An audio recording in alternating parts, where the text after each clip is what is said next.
Hey guys! Hey guys!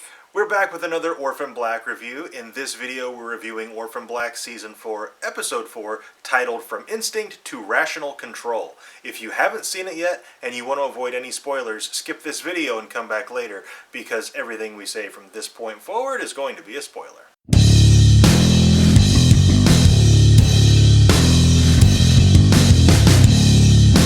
Okay, I've really enjoyed Season 4. The plot has been way easier to follow than previous seasons. If I was gonna complain about any one thing, though, it's that Cosima has been relegated primarily to the background.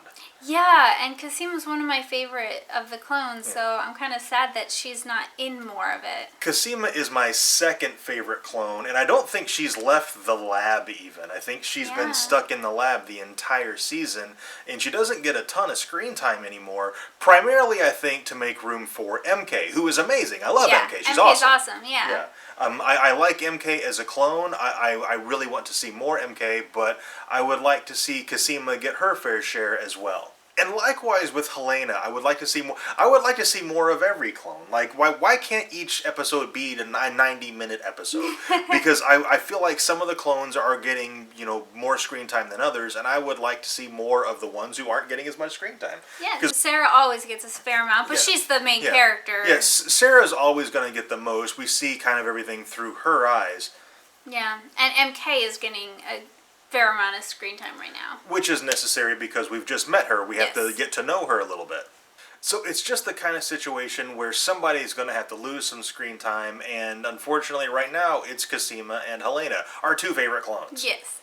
Speaking of Cosima, she has gotten the maggot bot out of dead Dr. Leakey's head, and it's like a DNA altering delivery system thing, and it's awesome. It's like super crazy and sciencey and stuff. Yeah, and it's really cool because Dr. Leakey died, it didn't die because it's inorganic, so it continued to deliver the DNA and just kind of balled itself up in this tumor of DNA that was supposed to be, introduced into him.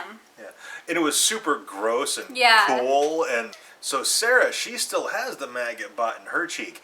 And what is it doing to her DNA? That's like the big question at this point. And this is like really sped up their need to get this thing out of her because it's changing her DNA every day. It's in her cheek. It's that much more damage that's being done to her. My first thought when they said it's altering the DNA, I thought, oh, is it some kind of treatment for the disease that inflicts the clones? Yeah, but she doesn't have the disease because she is... And Dr. Leakey shouldn't have it because he's not a clone. Yeah, exactly. So I'm really interested to learn what actually is going on. The maggot bot alters the DNA, but to what purpose? And it wouldn't surprise me if it's still experimental because a lot of the Neolutionists had gotten the implant. So it, wouldn't surprise me for Leakey to make it a trend so that his followers then get it and they can use them to experiment and figure out the best way to get it, get it up to standard. Like all these Neolutionists who volunteered for it, they're effectively beta testing it. Yeah. Moving on to Helena, Donnie, he sat down with her and he talked. He's like, look, we have to kind of tiptoe around Allison because we wanted to have, babies and we couldn't. And, you being pregnant has kind of hurt her feelings. And Helena is probably the most caring clone out of all of them. She's the most dangerous and the sweetest at the same time. Which is why she's my favorite. She is the most multifaceted clone out of all of them. And because she doesn't want to hurt Allison by her mere presence, she left. Yeah. And we have no idea where she's going. I think she's probably going to touch base with Sarah at some point, I would think. Yeah, I would think so too. But is she going off to live on her own? Is she going off to find her boyfriend? Remember that guy? She might be going to stay with him or something, or to search him out. So I'm excited to see where they're going with her, what Helena's got going on, but I'm also bummed that she's leaving the environment that Donnie and Allison provided for her. Yeah, because her and Donnie are hilarious together. I love her and Donnie together. Because Helena, she's a super dangerous clone. She's very caring.